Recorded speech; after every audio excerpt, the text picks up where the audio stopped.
Hello, Morongo Basin, and listeners around the world online at Z107.7 FM.com. Here is the Z107.7 Local news for Wednesday, September 4th, 2024. A man in 29 Palms was arrested this weekend for investigation into domestic assault and throwing bleach into a woman's face. At approximately 4:45 p.m. on Friday, a woman dialed 911 to report that her daughter's boyfriend threw bleach into the daughter's face. Medics and sheriff's deputies responded to the home in the 6000 block of La Luna Avenue in 29 Palms. While the victim was treated for injuries to her face, deputies identified the suspect as John Flores, 36. The victim's mother told deputies that Flores had been staying at the home for about a week and stole a purse a few days before. The mother told deputies that Flores and the victim got into an argument, during which Flores got upset and threw bleach into the victim's face. John Flores was arrested for inflicting corporal injury on a spouse or date and assault throwing acid, and is currently being held at the West Valley Detention Center on $50,000 bail. A small plane crashed in Amboy on Labor Day after attempting to take off from National Trails Highway. On Monday at around 12:30 p.m., county sheriff's deputies with the Morongo Basin Sheriff Station responded to the 87,000 block of National Trails Highway in Amboy after receiving a report about a small plane crashing into the desert area near the roadway. Responding alongside San Bernardino County Fire, the California Highway Patrol, and rangers from the California State Park Police, they determined that a Cessna 152 airplane landed near Roy's Cafe in Amboy earlier in the day. Deputies report that the plane then taxied onto the pavement of National Trails Highway and accelerated westbound down the roadway for takeoff. They say the plane became airborne, but the starboard wing struck a street caution sign, causing the plane to overturn and roll off the pavement and into the open desert. The pilot and passenger were described as uninjured, but the sheriff's department did not specify whether they remained at the scene or if any criminal charges are being considered for the pilot.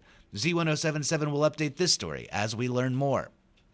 Directors at Yucca Valley's High Desert Water District are expected to dispatch an ambitious agenda at today's regular 4 o'clock meeting, while Joshua Tree's Joshua Basin Water District is looking at an uncharacteristically light agenda at today's 5:30 p.m. meeting.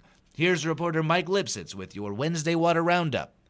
Pending approval from legal counsel, directors at the High Desert Water District are expected to sign a loan grant agreement with the State Water Resources Control Board for the combined Phase 2 and 3 sewer collection system. As it stands, the agreement makes available just over $100 million for the final phases of the sewer project. If well managed, the district would be required to repay a small fraction, if any, of the funds. Today's meeting takes place at the district office on the highway at Inca Trail. And looking east toward Joshua Tree, the Joshua Basin Water District has no action items outside of routine matters on the consent agenda. That meeting takes place at the district office on Choita Road in Joshua Tree. See this story at Z107.7 FM.com for links to both agendas, which include instructions for remote attendance. Reporting for Z107.7 News, this is Mike Lipsitz.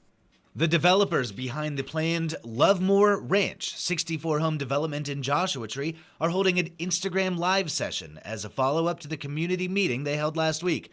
Founder Axel Kramer will be doing an Ask Me Anything and will be answering all additional questions that the group received. The Instagram announcement says that the goal is to, quote, provide additional space to provide information about the Lovemore project. You can join the live session starting at 3 p.m. today by visiting at Lovemore_ranch on Instagram, or see this story at our website, Z107.7 FM.com, for a link. A new trustee will be appointed to Copper Mountain College over the course of 2 special session meetings tomorrow morning. There is a vacancy on Copper Mountain College's Board of Trustees for Area 4, which encompasses parts of Joshua Tree as well as the southern portion of 29 Palms. The former trustee for District 4, Liz Meyer, retired in July to travel the world. The remaining board members will appoint a trustee from a list of 3 applicants, and the appointee will hold the position through the rest of the term, ending in December 2026. The 3 applicants for the open seat are Randolph Council, Kathy Inscore, and Graydon Uyeda. A special meeting set to begin at 9 a.m. will see the board speak with and select one of the 3 candidates. A separate special meeting to be held at 10:30 a.m. will have the selected applicant sworn on to the board, taking the oath of office. Both meetings are open to the public and will be held at Copper Mountain College's Bell Center. On Friday morning, the 29 Palms Band of Mission Indians donated brand new uniforms to the football teams of Yucca Valley and 29 Palms High Schools. Reporter Gabriel Hart gives us further details on this continued effort of civic goodwill.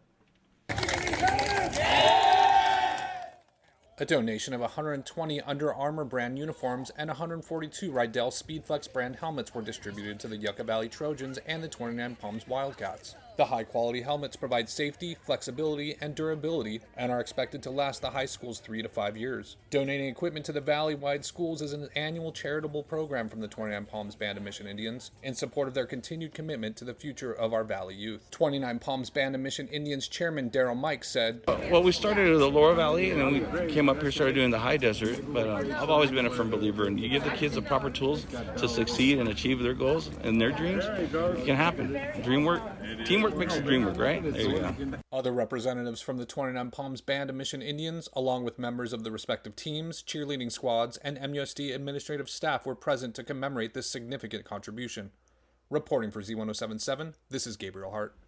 And finally, stargazers who want to take a bit of a drive can go to the Lucerne Valley Branch Library's Observatory inaugural event this Saturday from 6 to 9 p.m. According to the Lucerne Valley Unified School District, the Library Observatory is a joint project of retired NASA astronaut Dr. Jose Hernandez and the company he founded, Tierra Luna Engineering, and the County of San Bernardino.